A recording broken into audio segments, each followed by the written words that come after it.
کے لیے 15 رکنی اسکواڈ کا اعلان کر دیا۔ سلمان علی آغا کپتان مقرر، بابر اعظم، فخر زمان، شاہین شاہ آفریدی اور نسیم شاہ سمیت دیگر کھلاڑی ٹیم میں شامل۔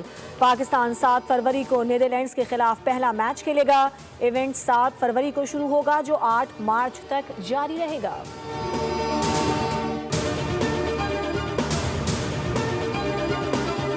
واشنگٹن میں پاکستان کی شاندار سفارتی کامیابی، بین الاقوامی جریدے دی ڈپلومیٹ نے تعریف کر دی۔ لکھا کہ پاکستان نے سمجھداری سے امریکہ کے ساتھ تعلقات کو نئی سمت دی۔ پاک امریکہ انسداد دہشت گردی تعاون بحال ہوا۔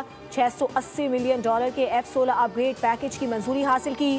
امریکہ کا اتحادی سمجھا جانے والا بھارت 50% ٹیرف اور صدارتی دورے سے محرومی کا شکار ہے۔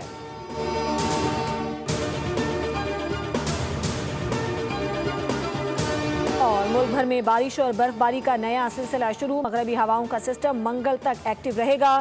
سندھ، بلوچستان، خیبر پختونخوا، پنجاب سمیت گلگت بلتستان اور آزاد کشمیر میں برسات ہوگی۔ بالائی علاقوں میں شدید برف باری سے نظام زندگی متاثر، مقامی آبادی کی مشکلات بڑھ گئیں۔ لینڈ سلائیڈنگ کے باعث اشارہ قراقرم بند ہے۔